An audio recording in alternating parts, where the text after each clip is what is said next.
Assalamualaikum warahmatullahi wabarakatuh. Waalaikumsalam warahmatullahi wabarakatuh.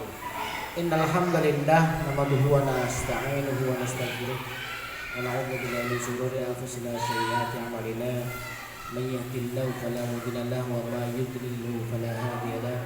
Asyhadu an la ilaha illallah wahdahu la syarika lah wa asyhadu anna Muhammadan abduhu wa rasuluh la nabiyya ba'dah. Allahumma salli wa sallim wa barik ala sayyidina Muhammad wa ala ali sayyidina Muhammad. Jamaah Majelis Taklim Thoriqul Iman yang dirahmati Allah SWT, syukur alhamdulillah malam hari ini kita diberikan oleh Allah SWT nikmat sehat walafiat ya. Yang lain mungkin pada nonton bola gitu. Alhamdulillah kita masih istiqomah untuk kajian di Sabtu malam Ahad. Nah, tadi mendengar pembukaan dari Pak Harmani itu, kalau diterus-terusin pertanyaannya tambah gak karu-karuan kan gitu. Makanya lebih baik gak usah ditanya-tanya lagi lah ya gitu. Tambah gak jelas gitu. Oke, insyaallah pada pertemuan malam hari ini kita akan membahas tentang tabarruj. Larangan tabarruj bagi wanita muslimah. Itu judulnya. Insyaallah pada kesempatan malam hari ini itu. Ya. Hari ini sesi yang ketiga saya itu hari ini. Ya alhamdulillah. Tadi pagi sampai siang itu ketemu temannya Pak Istamar itu yang jualan gorengan itu, yang orang Riau, teman ngajinya sekelompok. Pak Sarip. Pak Sarip ya. Ya Pak Sarip. Tadi pagi sampai siang hari lah, sampai jam setengah 2 ketemu sama Pak Sarip. Saya kaget karena beliau itu orang Riau, tak kirain karena ketemuannya di Gresik Kota. Ketemuannya di Gresik Kota tapi beliau orang Riau gitu ya. Sengaja ini saya pilihkan materi yang menurut saya dalam tanda kutip itu ya, ini terkait dengan fikih gitu. Nah, jadi kalau fikih kita kan terima aja kan gitu ya, nggak terlalu banyak mikir gitu. Yang penting diterima dan dijalankan, itu yang penting kan gitu. Ya, insya Allah pada kesempatan malam hari ini kita akan membahas tentang 5 pokok bahasan gitu. Apa saja 5 pokok bahasan itu? Ini mohon maaf ini agak settingannya belum clear gitu. Kenapa kok belum clear? Ya karena ini belum disetting double layar gitu ya. Oke. Pokok bahasan pertama adalah pengertian tabarruj dan contoh-contohnya ya, yang pertama. Yang kedua adalah larangan tabarruj bagi wanita muslimah. Jadi yang pertama ini pengertiannya, definisinya, kemudian contoh-contohnya. Yang kedua ini larangan tabarruj bagi wanita muslimah. Yang ketiga, ada perbedaan antara tazayyun dengan tabarruj. Nanti arti atau makna bahasanya insya Allah nanti kita sampaikan di materinya nanti gitu ya. Yang keempat itu termasuk tabarruj itu berbusana ketat atau transparan bagi wanita muslimah. Yang kelima termasuk tabarruj memakai busana syuhrah bagi wanita muslimah. Syuhrah itu kayak apa Ustaz? Insya Allah nanti juga akan kita bahas. Cuman begini, membahas tabarruj itu bukan membahas pakaiannya wanita yang dilarang dalam tanda kutip, yang tidak memenuhi unsur syariah secara pakaiannya. Jadi begini ya, kadang-kadang gitu ya, tabarruj itu memenuhi unsur syariah.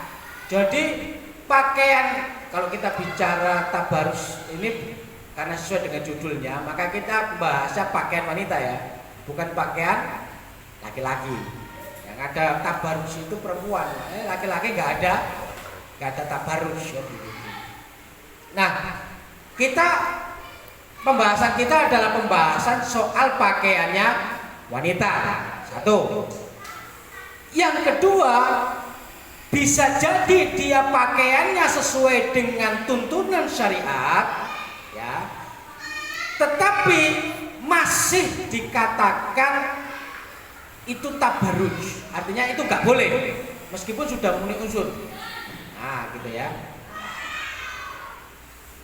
Maksudnya gimana Ustaz? Nah, nanti akan kita jelaskan satu persatu.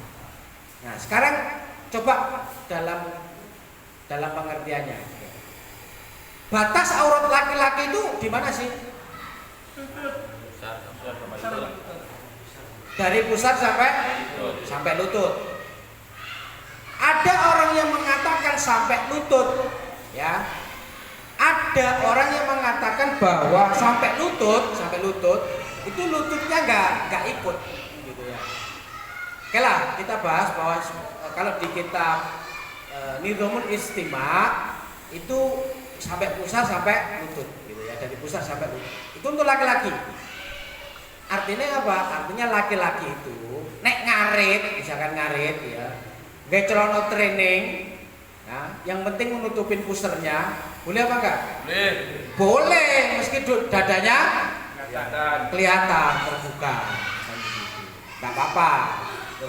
Kalau nggak apa-apa Ustaz, kalau begitu bowoh pakai itu boleh nggak? Boleh. Secara aurat tertutup, betul gitu ya. Tetapi nggak pantas ini kan gitu ya, nggak pantas. Nggak beradab. Nggak beretika gitu ya. Nah, sekarang pertanyaan kan begini. Kadang-kadang kita itu tanpa sadar ya, di rumah itu pakai celana pendek. Di mana celana pendeknya itu meskipun dadanya ini ketutup pakai kaos, pakai celana pendek, tapi lututnya ini nggak ketutup. Nah, itu nggak boleh itu. Ya, misalkan ngarit lutat apa ngono. Sing penting kan katoan. Ya nek katoan tapi katoke nggak tutup, itu yo nggak bener juga gitu ya, nggak diperbolehkan. Dan masalah aurat ini di zaman sekarang orang itu sudah tidak terlalu peduli. Nah, tidak usah peduli, terserah lah kan. Contohnya apa? Misalkan, mohon maaf, olahraga lari-lari, laki-laki olahraga kan, pakai katok itu, dimana lututnya nggak tutup.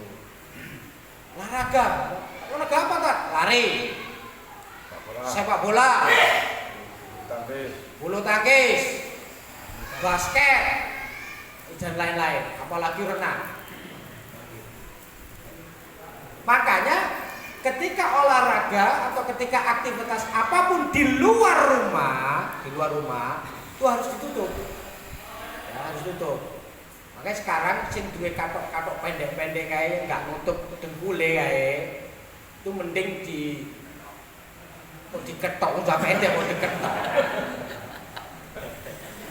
Kalau tambahan dia menel dari celana renang lah gitu. Ya mending dibuang saja. Emang tak boleh dipakai asalkan ditambahi. Nah, gitu. Ditambahi, artinya ditambahi apa? Yuk ditambah ketokan celana apa ditempel ke dijahit, yang penting nutup apa? Lututnya apa? Ya lutut ya. Nah, kenapa? Karena itu kalau masih ada kecenderungan itu dipakai, ngono lho.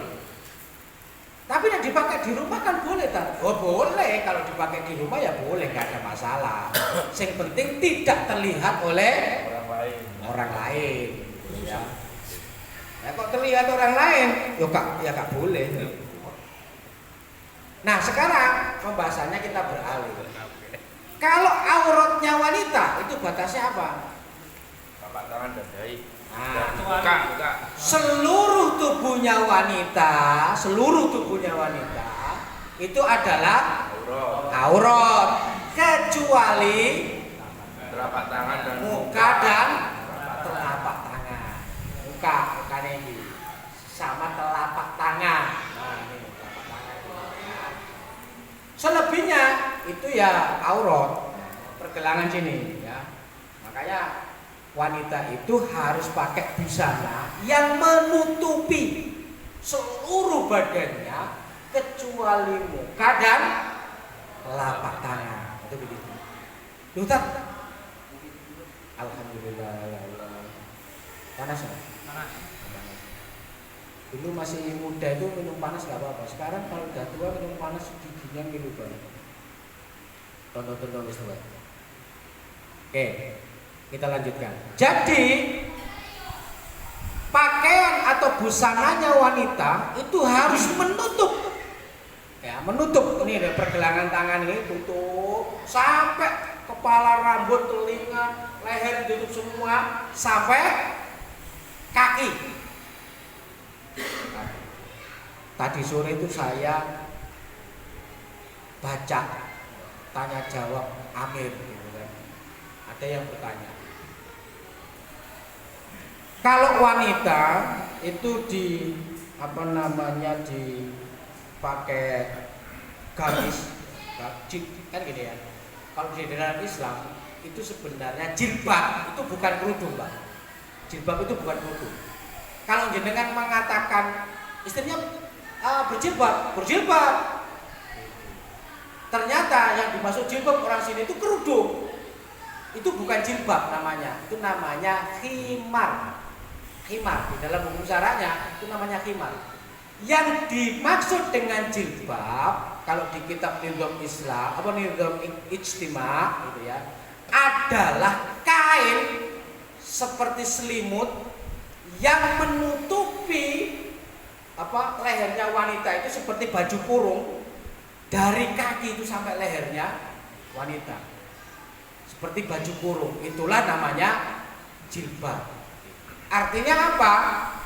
Artinya kalau yang di atas kepala itu namanya kerudung atau khimar. Nah, bajunya yang dari leher sini yang seperti baju kurung itu ya, sampai kaki itu namanya jilbab. Oh ya, jangan sampai salah nih. Gitu. Nanti kok, oh iya toh, dalilnya kan berjilbab. Ini istri saya sudah berjilbab. Padahal kerudungan toh, kemudian di sininya bebas. Gitu. Maksudnya bebas itu piye kan? Oh ya misalkan pakai kaos lengan panjang lah, pakai apa kan begitu. Dan di kitab Nizamul Istima itu dikatakan dia seperti baju kurung, seperti selimut. Kalau ibarat orang ini itu seperti karung. Tahu seperti karung? Tahu. Ya. Karung goni yang coklat itu loh, Pak. Gitu. Artinya apa? Itu enggak ada potongan, Pak. Lurus tuh dari kepala sampai kaki itu enggak ada potongan. Maksudnya enggak ada potongan tuh gimana, Ustaz? Maksudnya enggak ada potongan tuh tangannya lah dipotong gitu, Pak. Jadi lurus kok ini lah kayak karung loh. Enggak begitu juga gitu loh ya. Maksudnya enggak ada potongan tuh begini. Jadi dari leher itu terus tuh sampai ke kaki. Meskipun di sini ada tangannya, terus ada tangannya, itu gak ada masalah. Artinya bukan potongan itu begini. Misalnya ya, pakai kaos lengan panjang terus pakai rok, itu namanya potongan. Terpisah potongan. Ini nggak boleh. Jadi harus lurus. Gitu. Nah, itu dinamakan jilbab. Kalau orang sini itu namanya gamis. Tahu gamis, Pak? Tahu. Nah, gamis itu kan lurus tuh dari leher sampai kakinya, kan nggak ada potongannya. Itu yang benar. Nah, dari jilbab itu kemudian kepalanya ditutup dengan kerudung atau khimar. Itulah busananya wanita, itu seperti itu yang disyariatkan oleh Allah. Gitu. Nah, nek kebaya ya apa tak? Gitu. Kebaya kan jelas potongan yang gini kan begitu, terus kok di sore pakai sewek. Boleh nggak begitu? Nggak boleh. Terus apa meneh? Ojo maneh ngono kan biasa pakai kaos, pakai training bojoku ki terus megal-megol ngono kae kan gitu. Wis tambah gak boleh meneh kae kan gitu. Ya. Wis pakaiane gak sesuai megal-megol meneh kan gitu. Tambah double-double kan ya. Ya apa tat? Lah wong bojoku ki melu senam gitu ya. Mosok terus pakai jilbab ngono kan ora pantes tat. Bukan jilbabe sing gak pantes. Istrine jenengan ku sing salah. Lho kenapa kok salah? Salah tempat tuh. Oh jenengan nutup aurat ngono kok melu senam kan begitu. Boleh gak Pak tat pakai senam terus pakai jilbab gitu? Boleh, gak ada masalah. Boleh ya. Tapi sesama wanita ngono lho Pak. Karena wong lanang yo tetep ra itu. Campur yang ini tat, lanang ning ngarep, perempuan di depan, laki-laki di belakang. Wah, instrukturnya, itu cewek tat, ngono kae. Wis rusak nek ceritanya kan gitu.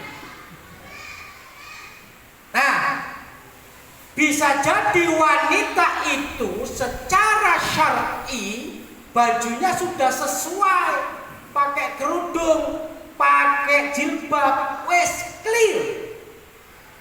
Tetapi dia tabarruj, itu yang membuat tidak boleh. Akhirnya mungkin sudah sesuai, tapi kena tabarruj, tidak boleh juga. Nah, tadi tak teruskan yang ketika saya baca tanya jawab dengan Amir itu ya. Tanya jawab itu ya. Ada seseorang yang bertanya kan gitu. Pakai jilbab, nek mlaku ketok sikile, ku piye? Kan begitu. Sedangkan kakinya itu nggak pakai sepatu, nggak pakai kaos kaki, pakai sendal, kapit, sandal kapit itu kelihatan kakinya, padahal itu aurat. Terus gimana? Maka jilbab itu suruh memanjangkan sampai apa? Sampai ketika dia jalan itu nggak kelihatan kakinya. Lah, kalau ngono keserempetan. Serempetan. Kalau nggak salah ya di mazhabnya Imam Syafi'i itu baju itu yang kena tanah itu nggak najis. Jadi sapuan yang pertama itu najis, sapuan yang kedua mensucikan itu begitu. Makanya ada kalau nggak salah ya pembahasan di Imam Malik itu kayak gitu. Keserimpetan. Oke, kalau keseripet itu begini, maka Anda boleh untuk tidak memanjangkan lagi itu hanya sebatas mata kaki saja, tapi pakai kaos kaki. Nah, itu boleh. Oh, oke. Dari situ pahamlah saya. Oke. Nah, itu sedikit bahasan tentang pakaiannya wanita. Nah, sekarang kita bahas soal tabarruj ya. Pengertian pertama tentang tabarruj. Nah, apa itu tabarruj ya? Pengertian tabarruj adalah ini di dalam kitab Nizamul Istima' fil Islam halaman 107. Di halaman 107 ini ya kitab Arabnya ya, halaman 107. At-tabarruju wa izharu zinati wal mahasini lil ajanib. Tabarruj adalah menampakkan perhiasan dan keindahan tubuh kepada laki-laki bukan mahram atau ajnab, lil ajnabi, lil ajanib. Jadi tabarruj adalah menampakkan perhiasan dan keindahan tubuhnya wanita kepada laki-laki bukan mahram. Nah, tabarruj ini dapat dilakukan oleh wanita dengan perhiasannya, bajunya, riasan wajahnya, keindahan tubuhnya, parfumnya dan sebagainya. Kita bahas satu-satu. Disebut tabarruj, ya itu bisa begini. Dia pakai kerudung, pakai jilbab. Syar'i enggak? Syar'i. Kemudian kerudungnya dikasih hiasan. Di mana hiasan itu tidak biasa bagi masyarakat di sekitar itu, dan itu yang membuat perhatian laki-laki akhirnya melihat ke dia. Maka itu dianggap sebagai tabarruj. Apa contohnya tak?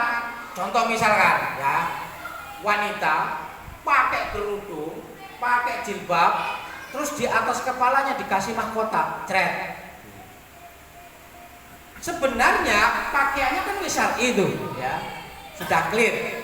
Tapi di atas kepalanya ini ada mahkota yang membuat laki-laki itu aneh. Itu coba gue pakai apa kan gitu ya. Akhirnya perhatian tuh sama dia. Maka itulah disebut dengan tabarruj. Itu perhiasan. Yang kedua, bajunya. Apa itu bajunya? Jadi misal nih, bajunya baju yang mewah yang akhirnya membuat laki-laki itu perhatian sama dia.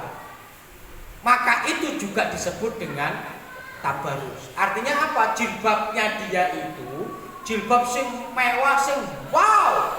Jadi ketika ada laki-laki itu mungkin berpapasan sama dia, itu wah, ini opo ini kan gitu ya, membuat laki-laki itu tertarik. Maka jilbab yang seperti itu terkategori sebagai tabarruj. Itu baju. Yang kedua, riasan wajah. Wah, dandan menor, lipstikan, wabah menor, merah merata, pupuran, bedaan tebel, terus dikasih pink-pink gitu ya. Terus ini dikasih asido dan segala macamnya kan gitu ya, sehingga membuat laki-laki itu perhatian. Bojone sopo kan gitu ya. Lihatin kan gitu. Maka itu juga terkategori tabarruj. Ada nggak seperti itu? Banyak Pak. Sing jelas pada saat nikahan mesti ngomong. Jelas. Jadi ketika seorang wanita itu menikah gitu ya, ojo mana menikah Pak, mohon maaf ya. Kemarin saya itu ngambil rapotnya anak, itu sak keluarga itu dandan kabeh Pak, koyok orang nganterin orang nikah itu apa namanya? Iring-iring, kayak orang iring-iring. Iki lho njupuk rapot rek aku ngono ya. Sing njupuk rapot iki yo wong tuane iki lapo kok keluargane kabeh padha dandan menor kabeh kan gitu ya. Ya kemungkinannya itu foto-foto itu biar kelihatan cantik gitu Pak ya. Itu nggak boleh Pak, itu tabarruj. Loh, kalau begitu nggak boleh dandan tak? Boleh. Kok dandan pembahasannya lain lagi ya. Ini soal tabarruj. Menor, itu nggak boleh. Pak. Terus menampakkan keindahan tubuhnya. Wah, apa itu menampakkan keindahan tubuhnya? Pakai jilbab Pak, tapi seksi. Bokongnya ketok, lekuknya ya, bukan terus bokongnya ketok itu enggak.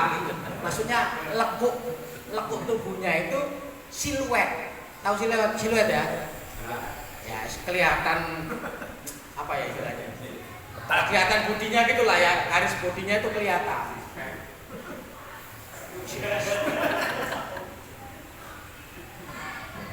Nah, maka itu juga disebut dengan tabarruj, ya nggak boleh. Yang berikutnya parfum. Parfum itu juga nggak boleh Pak.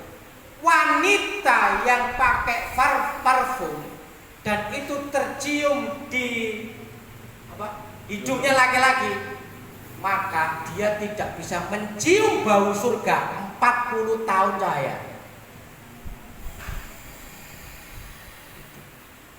Loh tak, nek karo aku ben semangat tak, terus pakai minyak wangi tak gitu. Loh setuju banget itu. Ojo maneh tabarruj Pak, gitu. Nek karo sampean terserah sampean kan gitu. Dikapak-kapak terserah sampean kan gitu. Bahkan nggak ada benang sehelai pun itu boleh karo sampean. Nek karo liya ya gak ento Pak kan gitu ceritanya. Dari sinilah sebenarnya Islam itu sangat menjaga ya, sangat menjaga apa? Sangat menjaga kehormatannya wanita. Sehingga apa? Dia benar-benar wanita mulia. Kenapa kok wanita mulia?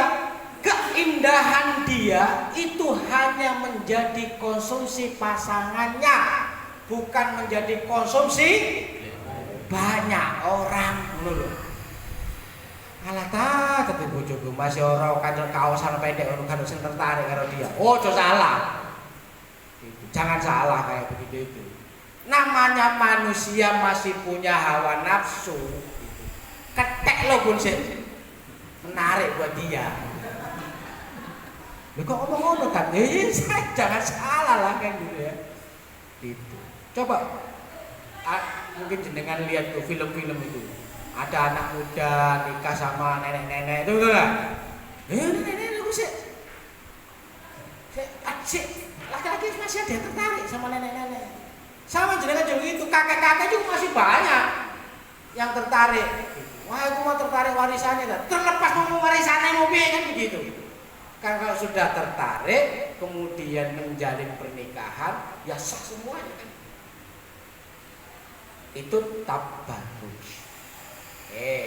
Sekarang kita, nah, contohnya kayak ngono kayak. Ditonton nih. Nih.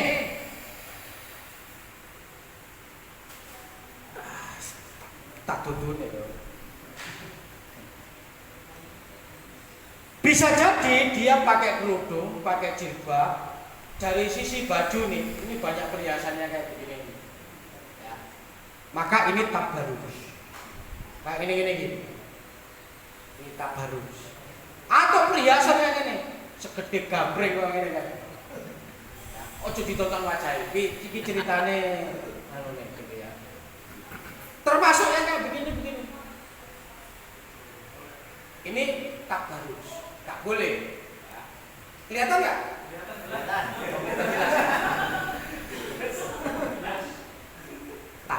Tak kira sing mburi kesi iki. Oh, ngono ya. Nah, ini dari sisi wajah, ya sisi wajah. Wajahnya kayak apa? Ya ini. Awalnya kayak ini bos. Awalnya ya biasanya. Tapi kemudian rias menor kayak ini bibirnya, pipinya segala macam sampai alis-alisnya kan gitu ya, kayak gini nih. Maka ini juga tabarruj. Jelas sih, sengaja dikai fotonya itu ben kebayang ngono gitu ya. Nek tulisan tok itu enggak kebayang. Nah, sama yang mana? Kayak ini nih. Tuh. Ini kan baju kurung ya, dari leher sampai atas. Ini juga pakai kerudung. Tapi jilbabnya ini siluet, Pak. Jadi ngetat gitu loh. Menunjukkan siluet tubuhnya. Ini juga tabarruj. Oh kalau ini jelas. Pakai kerudung, sudah syar'i Pak, busana muslim. Oh celana wanita ini jelas di sini ayat ngono. Ya, sudah jelas clear ini ya. Membentuk tubuh. Tak boleh. Kalau ini bukan hanya sekedar tabarruj kalau ini Pak. Ini sudah tak boleh secara pakaian. Gak syar'i ngono ya. Ini sebenarnya pakaiannya syar'i dari leher sampai atas terusan, gak potongan kan sebenarnya. Tapi begitu siluet itu gak benar. Jelas ya? Jelas. Makanya harusnya memang benar wajahnya gitu. Kalau wajahnya dibuka itu jadi aneh loh. Maksudnya aneh ya? Yo lihat wajahnya enggak lihat. Larangan tabarruj bagi wanita muslimah. Haram hukumnya wanita muslimah melakukan tabarruj baik dengan perhiasannya, riasan wajahnya, bajunya, keindahan tubuhnya, parfumnya dan sebagainya. Apa dalilnya? Dalil haramnya tabarruj adalah firman Allah SWT. A'udzubillahi minasyaitonirrajim. Bismillahirrahmanirrahim. Wala yadribna bi arjulihinna liyu'lama ma yukhfina min zinatahinna. Dan janganlah mereka perempuan yang beriman memukulkan kakinya agar diketahui perhiasan yang mereka sembunyikan. Jadi kan dulu kan ada gelang kaki tuh Pak. Nah, gelang kaki. Kadang-kadang wanita itu begitu, sengaja dicekring kan gitu, ben ditonton. Ya, ben ditonton. Maka itu tidak boleh ya. Kemudian juga Quran surat An-Nur ayat 60 yang artinya, dan perempuan-perempuan tua yang telah terhenti dari haid dan mengandung, yang tiada ingin kawin lagi, tiadalah atas mereka dosa menanggalkan pakaian mereka atau baju luar dengan tidak bermaksud menampakkan perhiasan atau bertabarruj, dan berlaku sopan adalah lebih baik bagi mereka, dan Allah Maha mendengar lagi Maha bijaksana. Nah, ini ada dua hal. Apa itu? Yang pertama, perempuan-perempuan tua, tahu definisi tua ya? Tua, yang telah terhenti dari haid dan mengandung, apa artinya? Menopause. Ya, tahu menopause ya? Tahu. Wanita kalau menopause tahu ya? Tahu. Itu pasti wes tua. Gak mungkin dia masih muda, seger terus menopause, gak mungkin. Gitu ya. Yang tiada ingin kawin lagi, artinya tiada ingin kawin lagi itu wis gak tertarik. Karo wong lanang wis gak tertarik, dan wong lanang juga gak wis tertarik sama dia, gak tertarik sama dia juga. Oke, tiadalah atas mereka dosa menanggalkan pakaian mereka atau baju luar.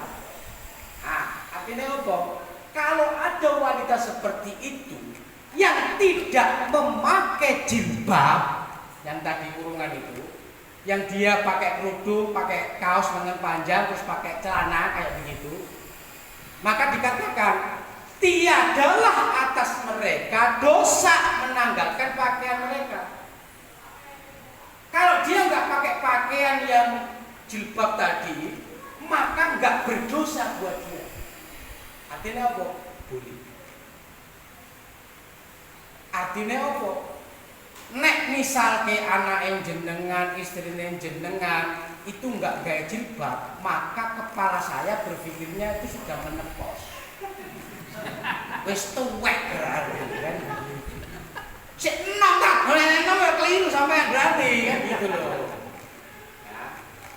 Maka tadi ya wanita itu boleh nggak pakai jilbab asalkan nih tua, menepos, gak tertarik dengan laki-laki, dan laki-laki juga gak tertarik sama dia. Nah, itu boleh. Tapi nek saya tertarik, oke itu meskipun wis tuwek. Ya, siapa ngerti namanya juga manusia kan gitu ya. Kadang-kadang kita aja wis tuwek wis tertarik kan gitu, wis menarik kan gitu ya. Makanya ada namanya tua-tua lagi. Makin tua makin tua makin bikin kopi. Itu yang pertama Pak. Dan berlaku sopan adalah lebih baik bagi mereka. Artinya sopan itu enggak geni, enggak menarik sih kalau orang lain juga enggak tertarik, tapi genit. Hai, nah, itu juga kan gitu ya. Berlaku sopan adalah lebih baik bagi mereka. Dan Allah Maha mendengar lagi Maha bijaksana. Nah, oke ya, itu satu poin. Poin yang kedua, dalil terkait dengan menampakkan perhiasan atau bertabarruj. Ya. Nah, artinya dengan tidak bermaksud menampakkan perhiasan atau tabarruj. dia boleh meninggalkan baju luarnya itu tapi nggak tabarruj. Kenapa? Karena definisi tabarruj itu tadi segala perhiasan dan segala macam yang membuat laki-laki itu tertarik kan gitu. Sedangkan harusnya mereka boleh meninggalkan tadi itu asalkan laki-laki nggak tertarik sama dia nggak tertarik sama laki-laki. Kalau klausul itu kemudian dia terima, tapi kemudian dia pakai perhiasan yang membuat orang lain itu tertarik, itu gugur, Pak. Nah, jadi di sini ada dua hukum. Hukum terkait dengan seorang wanita yang boleh tadi sama yang tabarruj ya.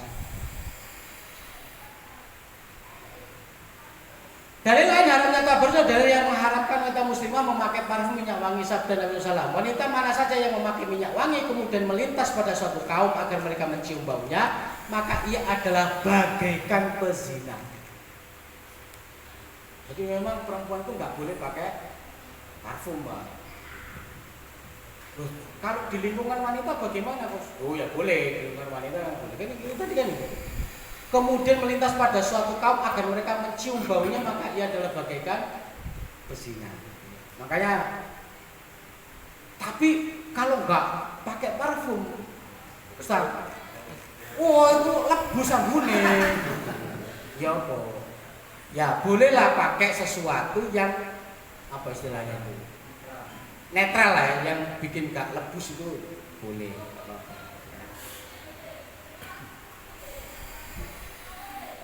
Larangan tabarruj sebagai wanita muslimah. Dalil lain haram tabarruj adalah dalil yang mengharamkan wanita muslimah memakai busana yang transparan atau ketat.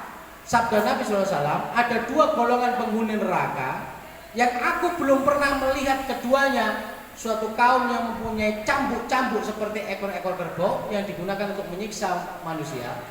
Wanita-wanita yang berpakaian tapi telanjang, yang cara berjalan seperti berjalannya seorang pelacur.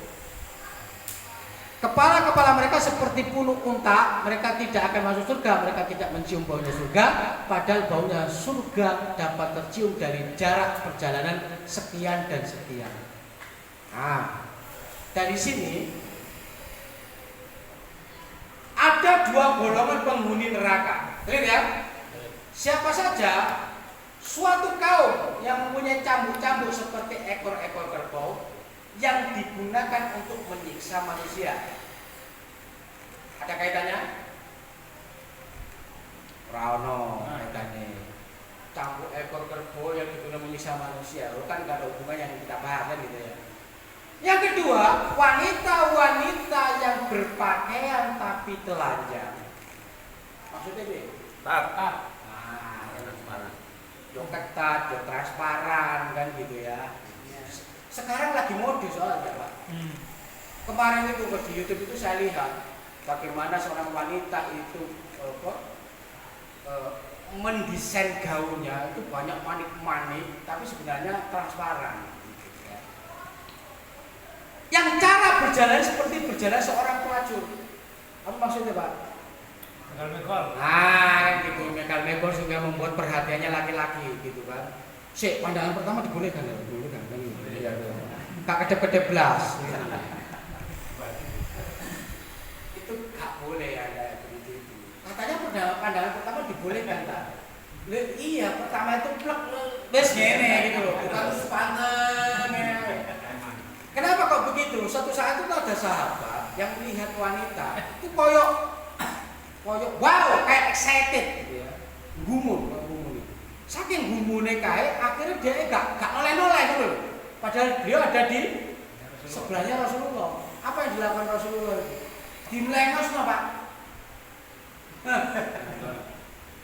Itu artinya apa? Artinya pandangan pertama itu bukan didelok terus ini ya, sampai gak kedip. Begitu kedip, kamu ini pandangan kedua tak? Ternyata baru enggak. Begitu lihat sudah kayak, itu langsung geser. Ya. Kepala-kepala mereka seperti punuk unta. Apa? Gelung-gelung rambutnya kayak gitu ya, seperti punuk unta. Atau misalkan pakai kerudungnya dibulet-buletnya gak jelas kan gitu ya. Zaman sekarang kan begitu ya. Mereka tidak akan masuk surga. Itu ya, itu dalilnya lah. berikutnya. Nah, apa perbedaan tazayun dengan tabaruj? Nah, sekarang pertanyaan begini. Tabaruj clear? Clear ya. Apa perbedaan tazayun dengan tabaruj? Tabaruj itu pengertiannya seperti yang tadi.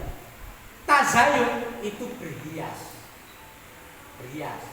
Apa bedanya berhias dengan tabaruj? Tabaruj itu berbeda dengan tazayun atau berhias. Tazayun atau tajamul hukumnya boleh dalam syariat Islam, sedangkan tabaruj itu hukumnya haram. Jadi tazayun itu boleh, berhias itu boleh. Ya. Perempuan yang berhias atau tazayun ada dua kemungkinan. Satu, jika perempuan berhias dengan perhiasan yang tidak biasa di suatu masyarakat, yakni menarik pandangan laki-laki, berarti tabaruj. Artinya begini.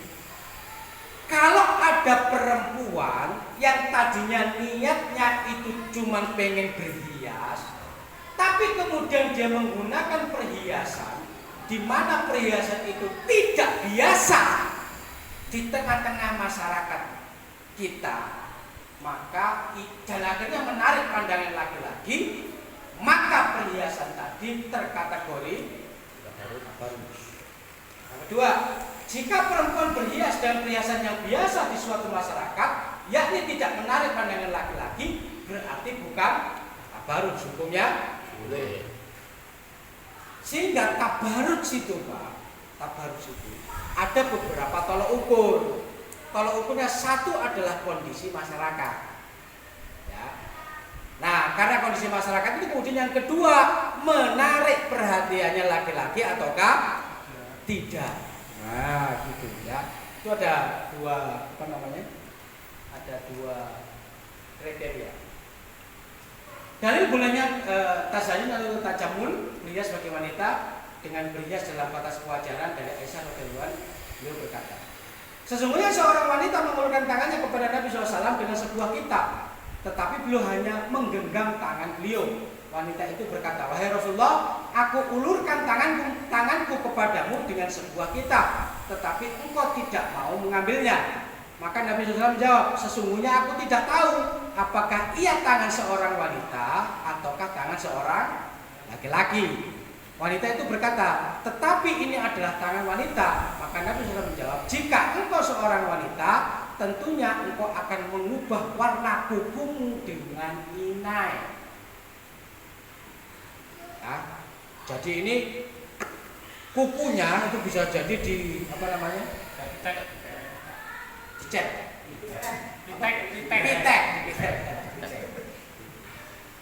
dipitek, yang akhirnya itu mencolok, ya, menarik perhatiannya laki-laki, maka itu dilarang, tidak boleh. Mengubah warna kukumu dengan inai. Nah, inai di sana itu gini loh ya, kayak pewarna kuku, tapi yang biasa umumnya ada, ya, itu nggak apa-apa. Kalau dulu di sini itu pakai apa tuh? Pacar ya, nah, kayak pakai pacar itu kan sudah biasa di sini, itu nggak apa-apa.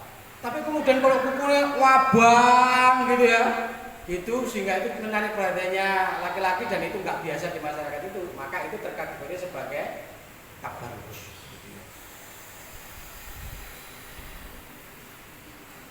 Kalau pakai inai itu boleh, berarti kan berhias itu boleh. Jadi tabaruj itu bukan tazayun atau berhias, karena tabaruj itu satu hal, sedangkan tazayun hal lain. Kata Imam Taqiyuddin Nabhani ya, di dalam kitab Muqaddimah Dustur, bisa jadi seorang wanita berhias namun tidak termasuk tabaruj jika perhiasannya biasa yang tidak menarik pandangan laki-laki. Jadi larangan tabaruj itu tidak berarti melarang berhias tazayun sama sekali, tetapi artinya adalah melarang berhias atau tazayun yang menarik pandangan laki disebabkan oleh perhiasannya itu. Jadi boleh nggak wanita itu pakai bedak? Boleh. Bojo malu, itu ini pakai bedak, welek bojomu kan gitu. Kadang-kadang mereka berhias itu dalam rangka satu, itu kesehatan juga, gitu loh ya. Gitu. Misalkan pakai krim, pakai apalah biar nggak kena kayak debu segala macam kan gitu. Jadi kalau begitu pulang ke rumah dicuci pakai air itu debunya juga ikut hilang gitu karena dilapisi bedak kan gitu ya. Kenapa? Boleh. Ya. Pakai lipstick boleh nggak? Boleh. Hah? Tak boleh. Tak boleh. Tak.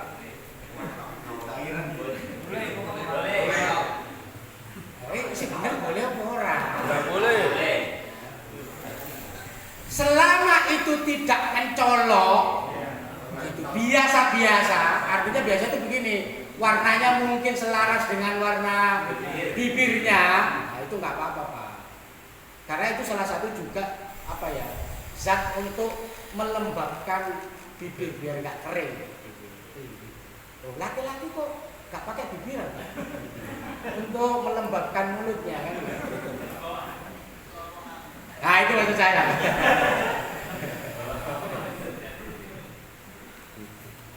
Contoh. Kadang-kadang kita di Indonesia yang kayak begini itu diprotes oleh harokat lain.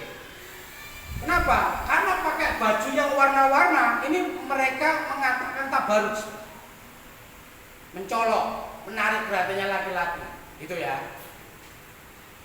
Maka penjelasannya ini. Contoh, di Arab Saudi muslimah terbiasa memakai busana abaya, yaitu hitam. Maka kalau memakai warna cerah, maka dianggap tabarruj. Jadi wanita muslimah di Arab Saudi itu pakainya seperti ini. Kemudian ganti nih, ini pakaiannya ditaruh di sini. Maka ini yang ditaruh di sini itu tabarruj.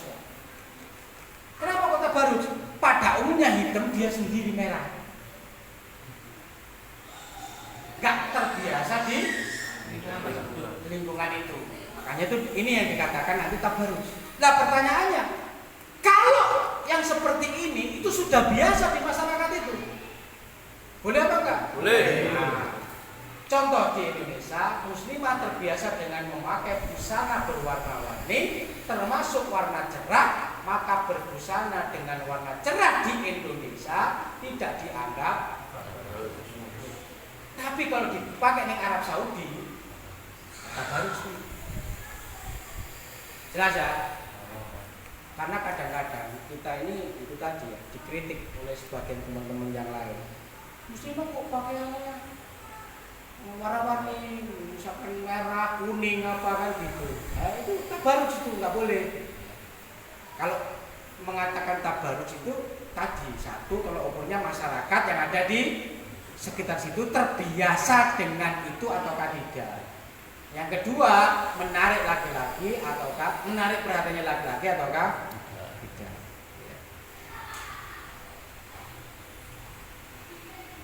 Termasuk tabarruj berbusana ketat atau transparan bagi wanita muslimah. Oh, jelas itu. Ya. Haram hukumnya wanita muslimah memakai pakaian yang transparan, tembus pandang dan ketat membentuk tubuh. Memakai baju transparan atau yang membentuk tubuh termasuk tabarruj dan keharamannya adalah sabda Rasulullah SAW yang artinya ada dua golongan penghuni neraka yang aku belum pernah melihat keduanya. Suatu kaum yang mempunyai cambuk-cambuk seperti ekor-ekor kerbau yang digunakan untuk menyiksa manusia, wanita-wanita berpakaian tapi telanjang, yang cara berjalan seperti berjalan seorang pelacur, kepala-kepala mereka seperti bulu unta, mereka tidak akan masuk surga, mereka tidak mencium baunya surga, padahal baunya surga dapat tercium dari jarak perjalanan sekian dan sekian. Seperti yang tadi ya. Syekh Nasruddin Al-Albani menafsirkan hadis dengan berkata, jadi wanita-wanita itu berpakaian tetapi sebenarnya telanjang. Seperti wanita yang memakai baju yang tipis yang dapat memperlihatkan warna kulitnya, atau wanita yang memakai baju yang ketat yang menampakkan lekuk-lekuk tubuhnya. Jadi nggak boleh Pak pakai baju ketat-ketat gitu. Keluar rumah itu nggak boleh ya. Mungkin jenengan nggak pernah lihat Pak. Kenapa nggak pernah lihat? Ya karena mungkin sering kerja ke pabrik lah kan gitu, ketemu laki-laki semua kan gitu. Jadi nggak lihat. Tapi kalau saya Pak, itu yang kayak begitu sering lihat Pak. Kenapa kok sering lihat Ustaz? Kita ini bapak-bapak, kalau jemput anak-anak sekolah, ketemunya itu ibu-ibu. Jarang bapak-bapak jemput anaknya sekolah, itu jarang. Ya karena ini tugas negara buat saya, ya tetap saya jemput yang begitu. Tapi ketika mereka jemput, subhanallah ya Allah luar biasa kan gitu ya. Itu tadi, ono sing pakai ketat kah, ono sing menor kah dan segala macamnya. Ini jemput anak sekolah kayak gitu. Itu luar biasa ya. Ya akhirnya apa? Mau nggak mau ya harus menunjukkan pandangan kah, ngelus dodol kah kan gitu. Rezeki kok. Ujian. Alhamdulillah. Nah, contohnya, kalau contohnya yang kayak seperti ini sebenarnya kurang pas. Kenapa kurang pas? Itu jelas kayak itu jelas kayak itu. Baru jahiliyah itu. Atau mungkin seperti ini, baju-baju kebaya itu yang arang-arang gitu. Nah, itu juga baju-baju pesta apa segala macam sing lampau itu nggak boleh ya. Termasuk kabar memakai baju syuhro atau siap syuhro. Apa itu syuhro? Nah, kita bahas ya. Baju syuhro, siap syuhro, haram hukumnya memakai baju syuhro atau siap asyuro, yaitu baju yang menarik perhatian karena tidak umum di masyarakat, baik karena mahalnya, mewahnya, atau karena buruknya seperti baju model gembel atau gelandangan. Maksudnya itu. Jadi, ya, kalau misalkan wanita-wanita kita itu satu memakai baju yang sangat mewah, itu terkategori syuhro. Atau yang paling gembel, itu yang bolong-bolong kayak tadi itu gembel, coman camping dan segala macamnya, itu juga terkategori syuhro. Kenapa? Menarik perhatian. Makanya lu kok pakai baju bojone, baju sing larang-larang, sing biasa-biasa. Kenapa Ustaz? Jenengan nggak mampu. Bukan soal nggak mampu ya, karena pakai baju yang mewah kayak begitu itu juga akan menjadi perhatiannya orang. Pakai baju gembel tenan itu juga pakai jadi perhatiannya orang. Makanya nggak boleh juga. Memakai baju syuhro bagi wanita termasuk tabarut. Sabda Rasulullah SAW, barang siapa yang memakai baju syuhro di dunia, maka Allah akan memakaikan kepadanya baju kehinaan di hari kiamat. Itu dalilnya. Ya. Contohnya apa? Contohnya kayak gini. Gembel ini bolong-bolong. Tapi itu loh Pak legone larang. Tren baju di luar negeri itu kayak gini Pak. Atau yang seperti ini Pak. Atau seperti ini. Mahal ini Pak. Bolong-bolong. Tambalan. Biasanya ini ikut komunitas kaifeng. Tahu komunitas kaifeng? Enggak. Gak tahu. Gak pernah nonton film Cina? Enggak. Kaifeng, sekte pengemis itu. Oh, kan bajunya kan ya gembel sama tambalan segala macam gitu. Ya dewa judi. Iya. Atau yang seperti ini Pak, baju syuhro nih. Pernah lihat baju kayak begini? Mana? Karnaval. Di mana? Karnaval. Karnaval. Kalau di tempat kita itu karnaval, di Banyuwangi itu lagi ngetren ini sebagai pariwisata. Ini nggak boleh Pak, termasuk syuhro. Karnaval kayak begini nggak boleh. Apalagi istrinya diikutkan karnaval. Sing karnaval itu anake, duduk ibuke. Tapi ibuke melu-melu. Nah, mungkin itu ya. Itu untuk saat ini yang bisa saya sampaikan. Ini moderatornya. Mungkin ada 1-2 pertanyaan terkait materi atau di luar materi. Ya, monggo saya persilakan. Baik. Materinya sangat dahsyat ya. Yang hadir bapak-bapak, tapi yang dibahas ibu-ibu. Mungkin ada 1 atau 2 pertanyaan, monggo.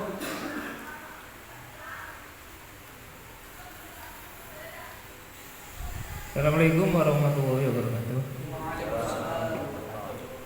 Seperti pembahasan tadi bahwa baju atau pakaian tabarus itu adalah haram. Di sini kalau tatkala kita berbicara haram, apa itu sifatnya pribadi ataupun termasuk sifat ke pemerintah? Ya, sekian, assalamualaikum. Itu khusus pribadi apa bila apa pemerintah termasuk menanggung hukum haramnya tabarus itu gitu Ustaz? Kadang-kadang kan ada hukum itu untuk pribadi tapi pemerintah nggak kena gitu. Tapi ada yang pemerintah juga pribadi juga gitu Ustaz. Yang tabarus ini gimana? Ya, waalaikumsalam warahmatullahi wabarakatuh. Mungkin Yang lain? yang lain? Boleh tema lain kalau misalkan ada pertanyaan. Mungkin ada pertanyaan di luar tema, monggo. Mungkin ngopi dulu kan? Bentar, ada 1 lagi. Silakan. Ada titipan tadi. Tadi ya. Assalamualaikum warahmatullahi wabarakatuh. Ya tanyakan Ustaz mengenai wanita menopause. Itu tadi Ustaz mengatakan bahwa bila ada masih tertarik pada laki itu nggak boleh Ustaz. Nah itu tolak ukurannya untuk mengetahui itu gimana Ustaz? Itu aja Ustaz. Assalamualaikum warahmatullahi wabarakatuh. Waalaikumsalam. Monggo, yang lain 1 lagi.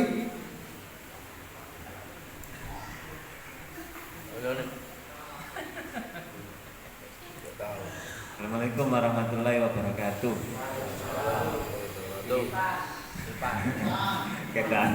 Kelihatan apa saat ini? Bagaimana kalau istri kita kerja di pabrik kan pakaiannya ya mesti itu ya, mesti gitu lah, iya, ngikuti seragamnya pabrik, misalnya kayak kaos, ketat gitu, dan lain-lain. Saya kena itu.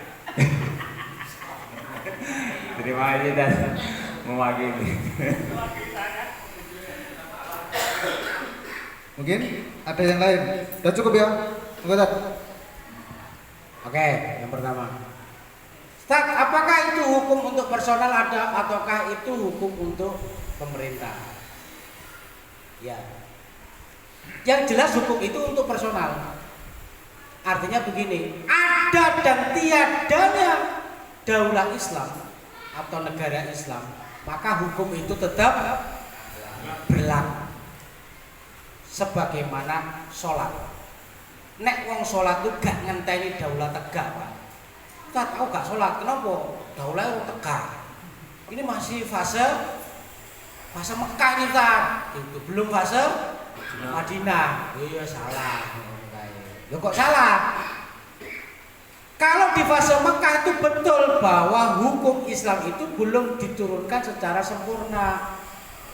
Sehingga pelaksanaannya ya sesuai dengan hukum yang turun. Jadi ketika belum ada hukumnya ya nggak dikerjakan. Berbeda dengan kita hari ini, di mana Allah sudah menyempurnakan agama ini, kan begitu. Agama ini sudah disempurnakan oleh Allah, maka seluruh hukum Islam itu berlaku. Jadi nggak ngenteni, sholat nggak ngenteni khilafah tegak, ya tetap sholat. Gitu. Menutup aurat, ya tetap harus ditutup auratnya meskipun khilafahnya belum tegak. Ya, itu. Kecuali ada beberapa hukum yang itu harus berkaitan dengan tegaknya khilafah atau negara Islam. Contoh, hukum potong tangan. Wasariku wasanikotu fakto'u aidiyahuma. Laki-laki yang mencuri, perempuan yang mencuri, maka potonglah tangan keduanya. Pertanyaannya, bisa nggak kita terapkan sekarang? Tidak. Yo gak bisa, Pak. Hukum itu bukan hukum swasta, tapi negeri. Artinya negeri apa? Harus ada negara yang menjalankannya, bukan secara pribadi. Maka jika ada kelompok Islam yang kemudian anggotanya mohon maaf itu berzina kemudian dirajam sama ketua kelompoknya, itu menurut pandangan kita keliru. Terjadi Ustaz? Terjadi. Cuman saya nggak nyampaikan itu yang mana lah ya, pokoknya itu terjadi ya. Di Aceh Ustaz? Enggak, bukan di Aceh. Di Indonesia Ustaz? Di Indonesia. Ayo, takut apa mana? Semoga tak sebutkan intinya itu. Ya. Maka tadi hukum itu hukum personal, ya sudah dijalankan gitu, dilanggar ya berdosa. Begitu Ustaz. Piye? Cukup dah. Tapi kalau pemerintah ada rakyat yang tidak menutup aurat dengan dia beragama Islam, bisa apa enggak? Piye? Tapi kan ada seorang Muslim Maaf. di suatu negara, nah dia tidak menutupi aurat, itu pemerintah ikut dosa apa tidak? Pemerintah itu berdosa atau tidak? Ya berdosa. Kenapa pemerintah itu berdosa? Ya karena pemerintah tidak menegakkan hukum Islam, itu berdosa. Selesai. Artinya apa? Ketika terjadi kemaksiatan di Indonesia dan itu dibiarkan, tidak ditegakkan hukum syariat Islam, ya dia berdosa. Ya. Oh kalau itu dalilnya wakil tenan ya. Jelas clear. Pertanyaan kedua, menepos Ustaz, wanita itu masih tertarik ataukah ditertariki orang, itu standarnya apa tak? Nah kan gitu ya. Satu, sebagai pelaku maka dia sendiri yang tahu. Yang tahu kok apa? Wis pokoke nonton wong lanang buang kaya apa, wis gak ngefek babar blas. Maka itu berlaku untuk dia. Loh, kalau dia tertarik atau tidak, ya, yang penting dia tadi ya tidak menampakkan perhiasan, gak megal-megol segala macam, biasa aja. Bagaimana bahwa dia disebut orang lain tidak tertarik pada diri dia, yaitu pandangan masyarakat secara umum. Kalau pandangan masyarakat secara umum ngobrol sama dia biasa-biasa wae, itu tandanya dia itu sudah tidak menarik bagi orang. Tapi nek ono sing rayu-rayu, kemana ge? Sing apa? Yang iseng-iseng lah ya. Kalau di bahasanya itu apa sih? Yang menggoda, menggoda. Itu berarti dia masih menarik bagi orang lain. Ya. Itu standarnya Pak. Jadi kalau dia pelaku standarnya dari dalam sendiri. Yang kedua, kalau pandangan orang ya dari yang umum. Berarti itu subjektif kan? Yes. Subjektif. Karena subjektif itu menurut pandangan wanita itu sendiri selesai. Jadi gitu ya, ya gak apa-apa. Artinya dia pakai baju, tapi dia tetap menutup auratnya loh Pak ya. Tetap pakai kerudung, tertutupi hanya pergelangan tangannya ya. Tapi itu tadi dia nggak pakai jilbab itu loh. Yang disebut baju luar itu jilbab. Jadi setiap wanita yang keluar dari rumahnya harus pakai itu. Pakai jilbab tadi itu. Terus kalau di dalam rumahnya apa tak? Di dalam rumahnya nggak harus pakai itu Pak. Nah, Pak disebut baju luar. Wanita itu bajunya rangkap dua Pak. Wanita itu satu baju dalam, maksudnya baju dalam itu baju yang biasa dia pakai di dalam rumah. Contohnya apa? Daster. Nah, itu daster. Mungkin daster lengan pendek kan gitu ya. Mungkin apa pokoknya daster lah kan gitu, atau kaos atau apa gitu. Dikensi. Kemudian ketika dia keluar rumah pakai baju lagi yang namanya jilbab itu Pak, sama kerudung. Itu namanya baju luar. Nah sekarang kalau tadi yang menopause dan segala macamnya itu baju luarnya itu bisa dia tanggalkan, tapi baju dalamnya tadi itu tetap nutup aurat. Paham maksudnya? Ojo sampai kok dicopot baju luarnya kelihatan dalemannya. Gitu. Daleman loh ya, bukan baju dalam, daleman. Nah, itu sing keliru ngono kae. Makanya jangan menerjemahkan aneh-aneh. Clear Pak? Yang ketiga. Jadi pertanyaannya yang ketiga. Karyawan. Oh, karyawan. Ini sebenarnya bagi saya itu terjadi sama anak saya yang perempuan plus istri saya. Jadi anak saya itu sudah balik masuk SD. Ya, waktu itu sekarang kelas 6 atau berapa lah kalau sudah balik kalau nggak salah ya. Sedangkan pakaian SD itu kan potongan, pakai rok, pakai baju atasan kan gitu ya. Maka kasusnya sama istri saya itu ngajar jadi guru dan itu ada seragamnya potongan.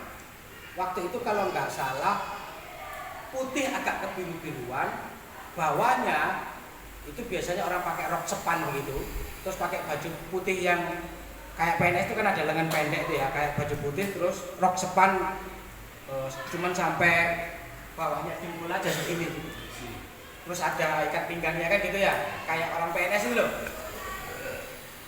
Maka sama istri saya itu dimodif Pak, dimodif kuping. Jadi baju putih yang di atas itu ya dijahit dengan rok biru. Jadi ini terusan Pak, tapi warnanya beda. Atas putih, bawah biru. Kerudungnya biru. Sama kayak anak saya Pak. Anak saya begitu sekolah SD, atasnya putih, roknya merah, tapi terusan Pak. Cuman beda warna kok. Jadi kayak modelnya kayak jilbab begitu, tapi yang atas putih, yang bawah merah. Bisa disiasati kayak begitu. Ya. Jadi kalau misalkan istrinya masuk PNS atau apa, ya pakai itu Pak. Kan tetap syar'i kan gitu ya.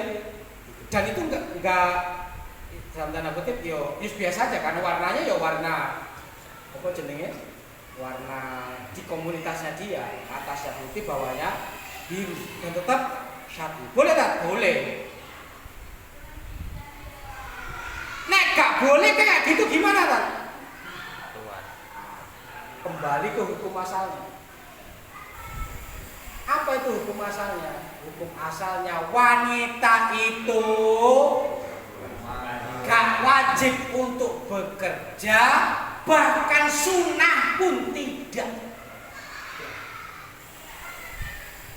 Jadi wanita itu gak wajib bekerja, satu. Yang kedua, sunnah pun tidak. Artinya kalau dia bekerja itu gak mendapatkan pahala sunnah juga. Artinya kok wanita itu ketika bekerja itu mubah statusnya. Mubah itu apa? Ya dilakukan boleh, nggak dilakukan juga boleh. Dilakukan, ya nggak dapat pahala. Dikerjakan, ya nggak dapat pahala. Nggak dikerjakan, ya nggak dapat pahala. Ini mubah, terserah. Kalau sama nunggu, mau mau ngadep, mau piye, terserah kan begitu. Berbeda, gitu ya. Jadi mubah hukumnya. Loh, artinya apa? Nah, kalau ada wanita yang bekerja, terus akhirnya terbengkalailah urusan rumah tangganya, suaminya bilang, berhenti, keluar dari pekerjaan, maka wajib hukumnya bagi seorang wanita untuk berhenti dari pekerjaan. Kenapa? Karena mentaati perintahnya suami itu wajib, sedangkan bekerja itu mubah. Mana yang didahulukan? Wajib. itu begitu. Ya. Nah, sekarang begini, kalau nggak kerja, fungsinya wanita apa tadi?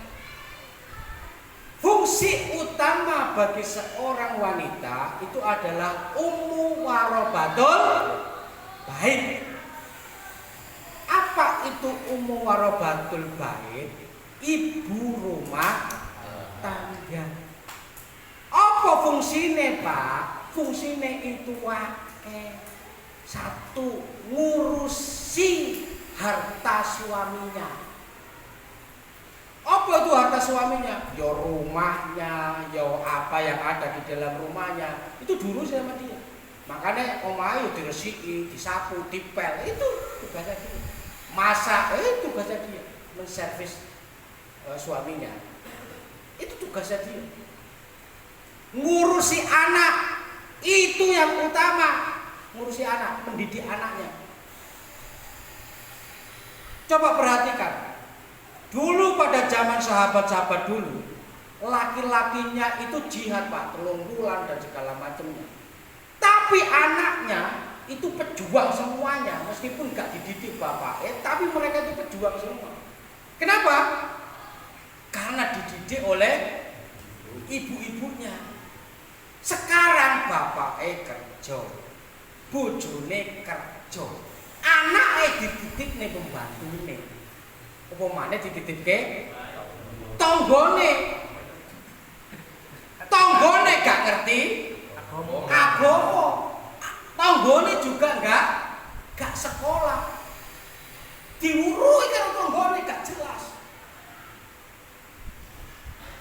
Contoh, main tuh sama anaknya tetangga, habis itu diajari ngumpat, tiba-tiba kita pulang kerja, di rumah anaknya main sama kita, terus ngumpat. Jancuk ya Bi. Lu orang ajar tenang ini kan. Itu mungkin ini ya, Kak, ya kalau di sini kan gitu. Tapi kalau di Jakarta itu isinya kebun binatang itu keluar semua, Pak. Serius ini. Mohon maaf gitu ya, orang tuanya yang disebut anjing lah kan gitu ya. Itu sering kayak begitu. Kenapa? Ya karena begitu. Anak sekarang kena pergaulan bebas karena kurang dididik oleh orang tuanya. Anak kena narkoba karena didikan orang tuanya yang gak pas. Anak gak ngerti agama, yo karena kurang pendidikan orang tua. Anak gak perhatian dengan ibadah di sholat susah koyok ngono, itu ya karena mereka nggak dididik. Itulah sistem kapitalis yang merusak sistem keluarga kita itu begini. Kenapa? Karena begini Pak, bagi perusahaan kapitalis lebih baik mempekerjakan wanita daripada mempekerjakan laki-laki. Kenapa begitu? Upah murah satu, kedua gak ribet, dikongkong nurut, gak ribet Pak. Mempekerjakan sampai ribet sih. Yang ketiga, ya ribet gak kayak nuntut kan. Yang ketiga, kerjone akas wanita. Dan jenengan ulang saya gak karu-karuan.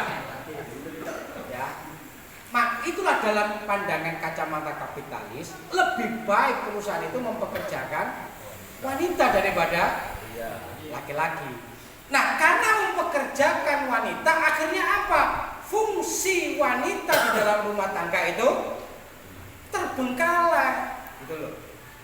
Akhirnya ketika terbengkalai, anaknya itu jadi generasi yang tidak bisa diharapkan ke depannya.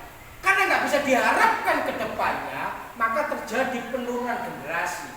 Begitu terjadi penurunan generasi, itulah yang membuat Islam akan sulit bangkit. Itu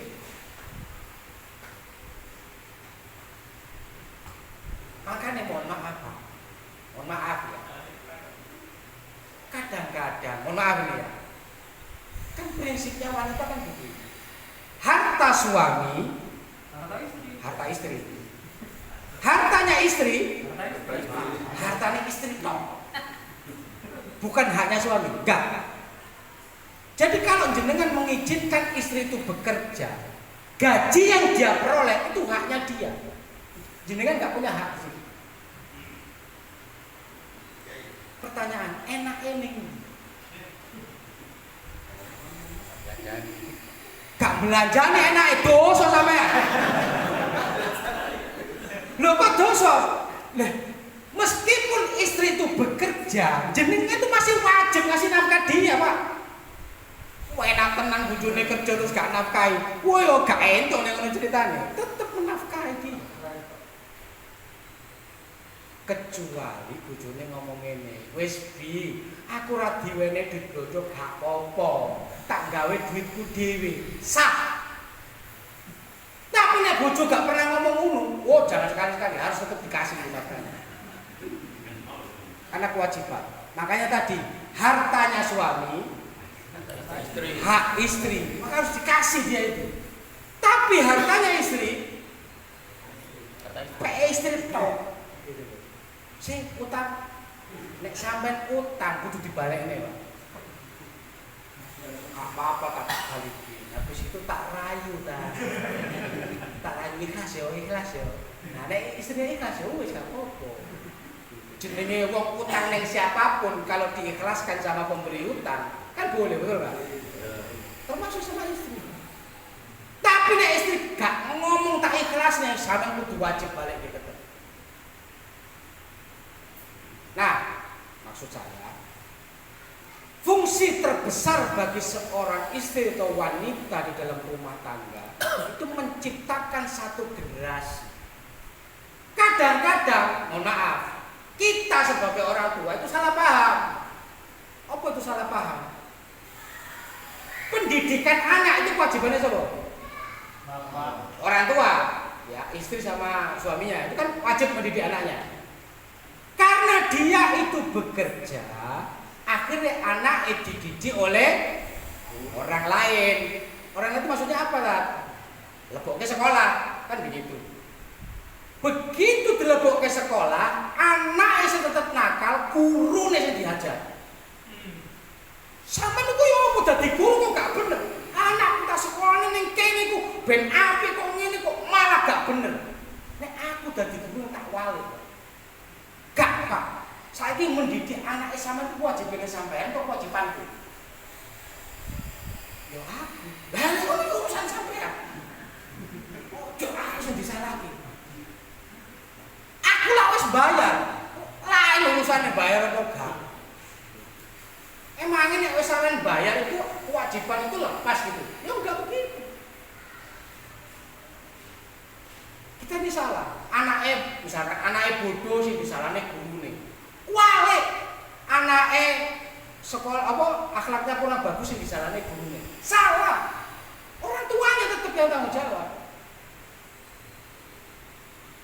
Nah, sekarang itu terbalik, seolah-olah lembaga pendidikan itu yang paling bertanggung jawab terhadap kondisinya anak. Gak, Pak. Itu karena kewajiban yang tetap ada di kita, gitu ya.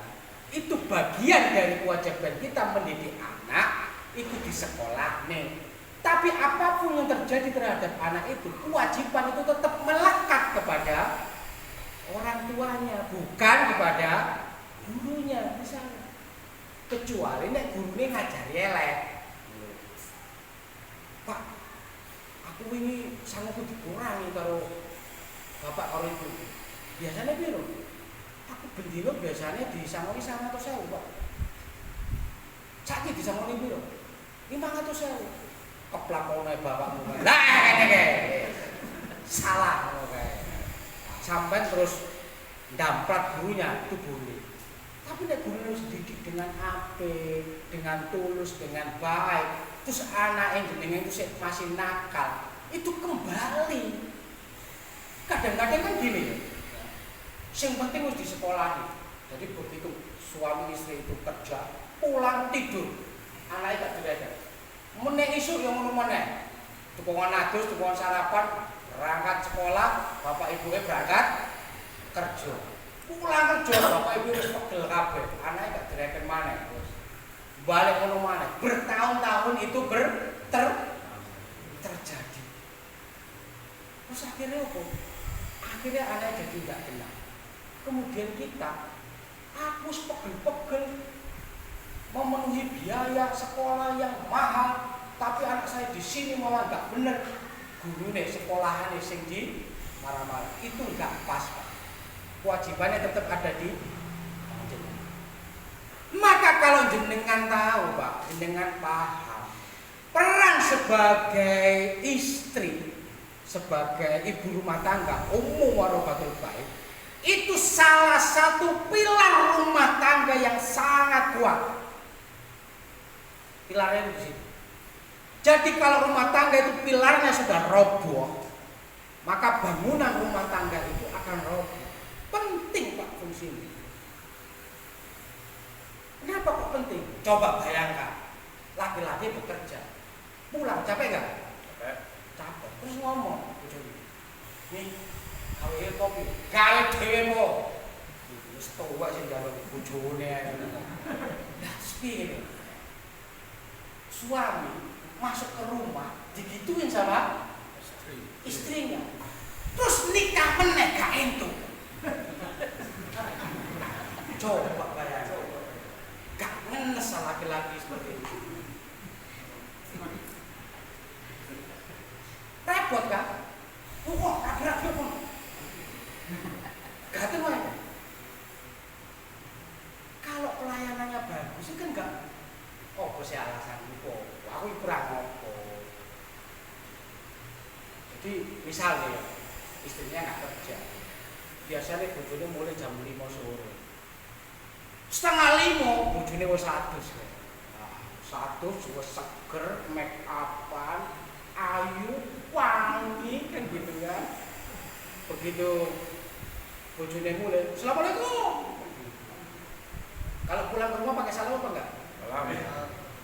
Salam. Bludas saya. Pakai salam. Assalamualaikum. Wah, langsung dibukain istri. Waalaikumsalam. Subhanallah, suamiku. Wih, sayangku.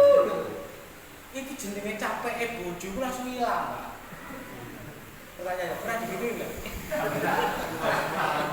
Pernah digituin enggak? Enggak pernah. Subhanallah, Pak. Aku nek ojo iri karo aku sering Pak dengan wae. Serius gitu ya. Sampai saya tuh kaget. Mau kemana nih? Ya gak kemana-mana. Kok rapi banget gitu? Ya menyambut suaminya pulang. Kok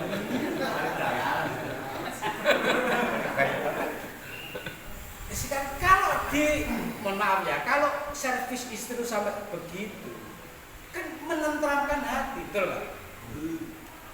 Mulai wis pegel ketemu bojo acak adut keringetan ambung gak penak, podo pegele bedetut. Assalamualaikum. Salam. Abi pulang wae lah gitu. Kayak itu tolong dijunjungke kayak galon-galon yang jomblo kok diangkat yang kono. Lah kenapa tuh Mi kok itu enggak dimasukkan ke ember sendiri, kenapa? Waduh pegel itu kok kerja kok ngene. Wis ning ngono kalau mau dioreng-oreng karo kepala apa kayak? Kepala produksi kan gitu, dioreng-oreng ngono. Ribut kan. Bagaimana suami betah sama istrinya nek ini kondisi? Wah, kita mah enggak ada masalah, Pak. Kalau begitu. Kenapa enggak ada masalah? Pulang tak jemput, kita pulang bareng kan, naik sepeda ontel, kalau dilan dulu kan, oh apa nih ngono, kan ceritanya, begitu nyampe di rumah kan foto keringet TKB kan gitu, lah mandi bareng, apa romantis, anaknya apa orang, takoni anakmu satu suruh, satu, ayo dolen nih bener jangan. Wah rusak urusan ini kalau ceritanya. Makanya tadi jawaban pertanyaan dari Mas Wato. Ya opo ta nek kerja wanita terus Yo nek sampean memang sampean mengizinkan dia bekerja, ya terserah kalau sampean mengizinkan. Tetapi tetap harus syar'i secara pakaiannya, bisa dimodif kayak tadi. Tapi kalau misalkan nggak bisa kayak begitu, maka secara hukum lebih baik dia keluar dari tempat kerjanya sehingga dia bisa berpakaian syar'i. Kenapa? Kerja itu mubah, pakai pakaian yang syar'i itu wajib dikembalikan. Hilang kan penghasilanku 4 juta, 5 juta sebulan, hilang kan. Kayak kita minta takoni. Di dalam Islam yang dicari jumlah atau barokahnya? Barokahnya. Bisa jadi jenengan suami istri itu bekerja penghasilannya akeh, tapi duitnya gak barokah. Kenapa kok gak barokah? Mungkin ya. Ada banyak tugasnya istri itu yang terbengkalai sehingga harta yang didapat istri itu tidak barokah. Apa itu contohnya barokah? Tidak barokah. Satu, sampai dikasih sebuah kondisi di mana jenengan itu terus merasa kekurangan. Duitnya masih ada, tapi kok ini gak cukup. Itu gak barokah. Gaji suami istri sudah total 10 juta, kebutuhan 11 juta. Mudah gajinya jadi 11 juta, 12 juta kebutuhan. Seperti ada kebutuhan yang tidak pernah terselesaikan. Dan itu yang membuat jenengan kerja terus. Istilahnya mungkin sama Allah itu istidraj. Dilulu. Itu enggak barokah. Jadi seolah-olah hidupnya itu sibuk, keinginannya itu tidak pernah tercukupi. Merasa kekurangan terus. Satu. Yang kedua, mungkin tidak barokah. Apa itu tidak barokahnya? Duitnya akeh. Tapi anaknya wakal, gak iso diatur. Mungkin kita pikirannya ini, anakku nakal gak apa-apa, yang penting duitku akeh. Nah, itu pemikiran yang keliru. Jadi apa? Dia rela mengorbankan masa depan anaknya demi uang. Maka itu juga bagian tidak barokah. Atau duitnya akeh, lororon, sehingga akhirnya apa? Duitnya diobat entek. Padahal ketika barokah, lorone mandek, gak keluar biaya, selesai. Itu namanya hartanya banyak, tapi suami istri bertengkar aja terus. Itu juga gak barokah. Gak pernah bertengkar tak. Tapi bojoku nek tak tuturi ra gelem, iku juga gak berkah, Bos. Kenapa kok begitu? Duitnya akeh tapi loro ati. Kok sing loro ati? Mentang-mentang kerja duitnya akeh tak wong ngene gak gelem, tak wong ngene karena punya duit sendiri. Itu juga bagian ketidakberkahan. Makanya di dalam Islam itu bukan soal jumlahnya, tapi soal keberkahannya. Apa itu keberkahannya? Mungkin gajinya itu sithik. Contoh guru yang gajinya sithik kan gitu ya. Padahal kalau gaji guru di zaman Daulah Khilafah itu sekitar berapa? 4 dinar. 1 dinar itu 4,25 gram emas. 4,25 kali 4 itu 17. Kalau saiki emas itu 1 gram itu 1 juta berarti 17 juta. Jadi gaji guru di zaman Daulah itu 17 juta. Ning kene 1.700. Akhirnya apa? Akhirnya arek sing pinter-pinter kuliah iku sing pokoknya sing daneme dhuwur-dhuwur kok sing pinter-pinter itu lolos Joko jurusan guru. Kenapa? Karena guru gajinya gede. Karena yang pinter-pinter Joko jurusan guru, akhirnya dia jadi guru, punya murid. Muridnya pinter nggak? Pinter. Kenapa kok pinter? Gurunya pinter. Gurunya pinter. Saiki gak ono. Sing pinter-pinter mlebu kampus sing top-top. ITS, ITB, UI. Lulusan mereka mlebu ning pabrik kabeh. Jadi sing pinter pabrik, makanya sing sugih Cino. pabrik, Cino ning sugih. Lah, sing dane melek-elek gak mlebu, gak iso mlebu ning ITS, gak iso mlebu ning ITB, gak iso mlebu ning UI. Mlebu ning iki, Pak. Terus dadi guru. Terus ngajari anak sampeyan. Pertanyaannya, anaknya pinter apa ora? Pinter. Pinter kaya gurune ra. Itulah kenapa sistem pendidikan kita itu gak maju-maju. Kenapa? Karena dunia pendidikan itu tidak dihargai, Pak, di negeri ini. Coba kena guru itu gajinya 17 juta per bulan. Aku yakin mau pinter pengen dadi guru kabeh. Betul ya? Karena gajinya itu 200.000. Iku sing dadi guru kok kepeksa, Pak. Gara-gara dene megah moto, ujian yang kampus terkenal juga gak melebu, kan begitu. Pekerjaan yang lain yo gak bisa masuk, akhirnya ya bisa jadi guru, Pak. Jadi kualitas guru itu, Pak, itu kualitas yang kurang bagus karena berangkat dari bahan yang kurang bagus. Terus jadi guru ngajarin murid itu putaran pertama. Tahun kedua kira-kira ngono mana, Pak? Jadi kualitas pendidikan yang 100% turun, betul nggak? Turun jadi 70%.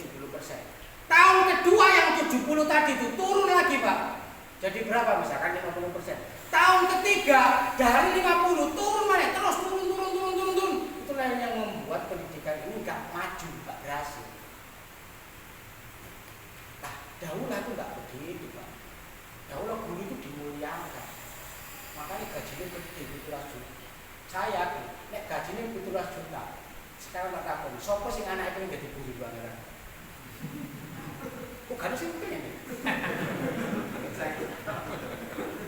juta itu wakil ya. Ini gede. Makanya pengen jadi guru, sehingga kualitas pendidikan itu meningkat. Jadi sekarang sudah paham ya, kenapa kualitas pendidikan itu rendah itu? Karena inputannya itu kurang. Aku tidak mengatakan guru sekarang goblok-goblok ya.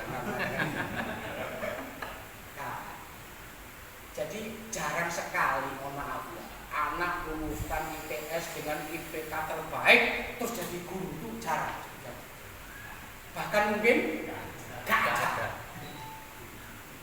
Makanya sing sugih-sugih kayak pabrik-pabrik kae wis sugih.